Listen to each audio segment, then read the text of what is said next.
So how would the removal of aid actually increase a country's chances of building wealth? Because I do actually think if we removed all aid from Africa tomorrow, I think the continent would be in a much better off position and damn near say it rich within the space of 15 to 20 years without aid. And the question is, do you believe that would happen? Why or why not? Malik, over to you. I guess I'm very much I'm like a realist, a practical person. Yeah.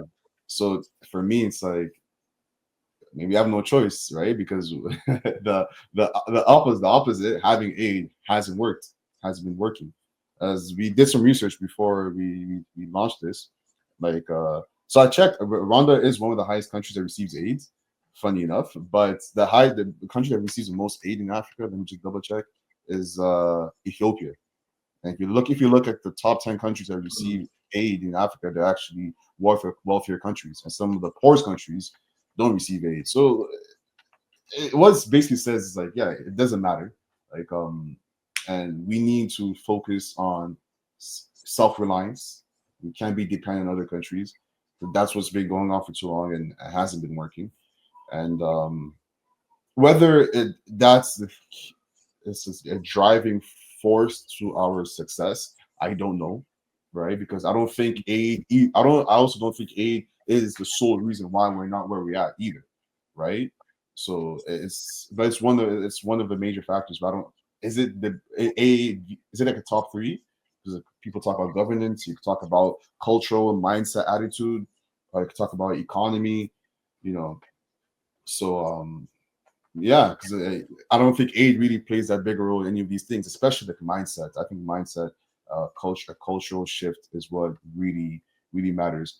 But at the same time, I just want to give this caveat. I think it's rich coming from me because even though I'm an African, I don't live on the continent at the moment, right? So I feel like my mindset, the way I see things, is completely different than the way the average African sees things, right? So I just had to mention that caveat there. Yeah.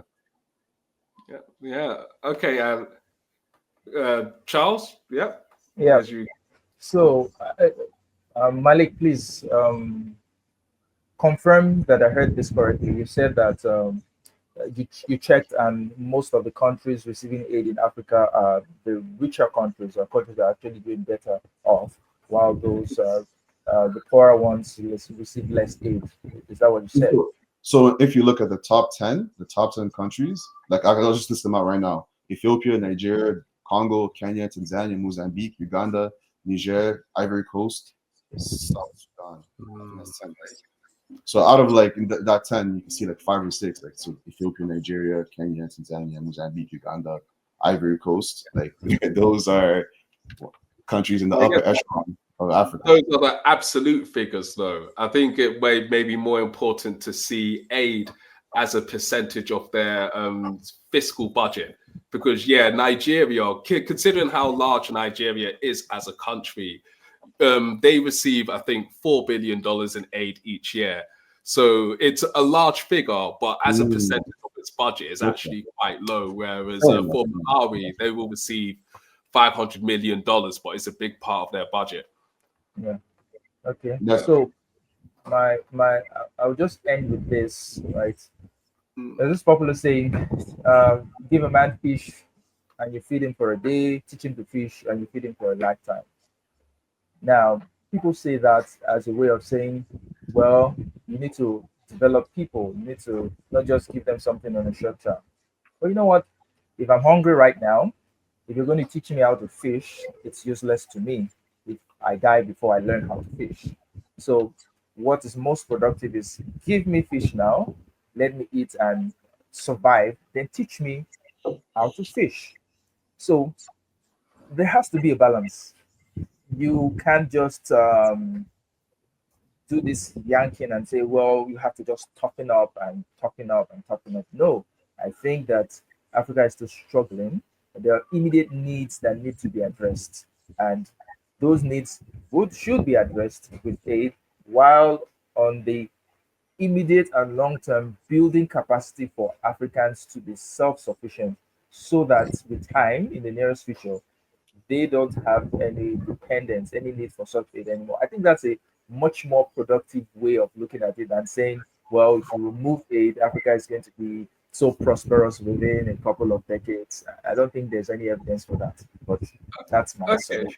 Thank you very much, Malik and Timothy.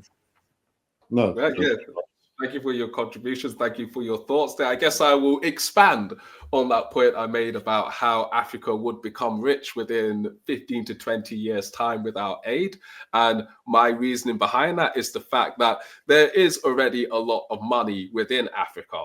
There's a lot of money when we just look at the growth that we're seeing in these different economies over time, especially when we look at recent technological changes. So there's increasingly more money within these different African economies. Secondly, there's a lot of money within the diaspora. As we know, diaspora remittances sent to Africa annually is at $100 billion.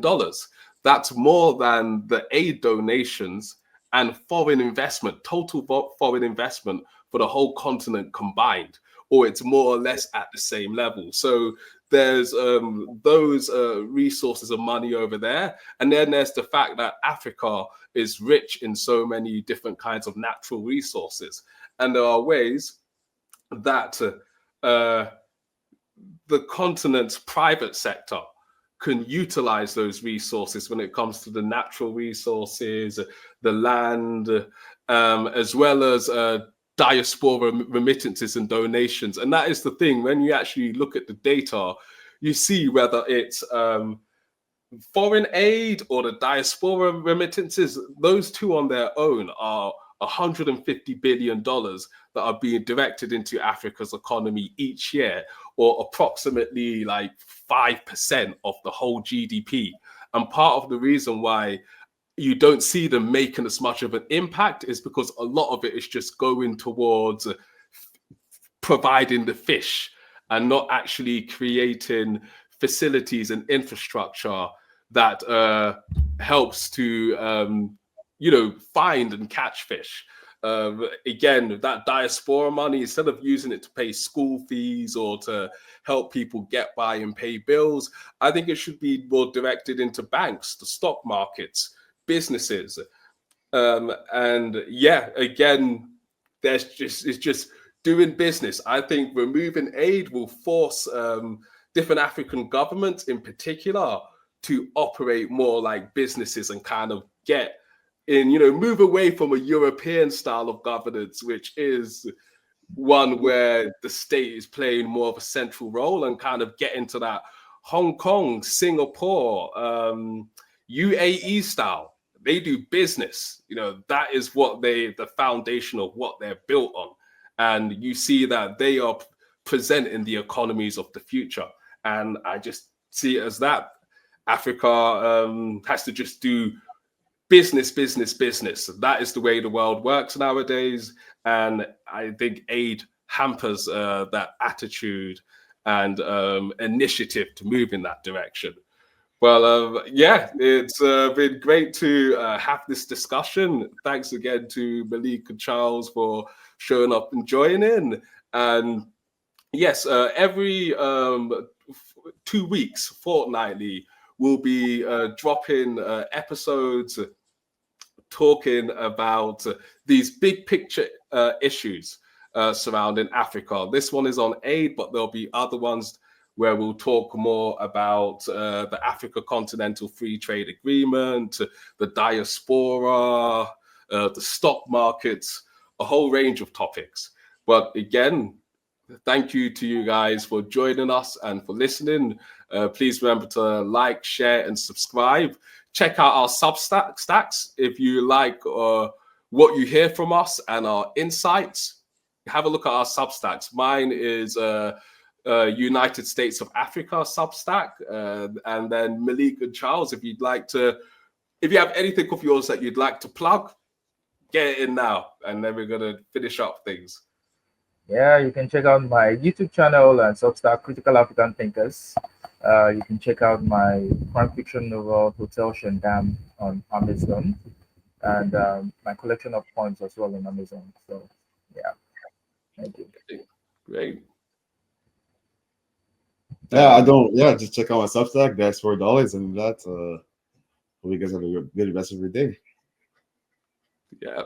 Okay. Yes. So we look forward to joining you next time for another deep dive into Africa from the bird's eye view, from the bigger picture, in a way that's intellectually rigorous and rooted in facts, data, and deep thinking. Thank you.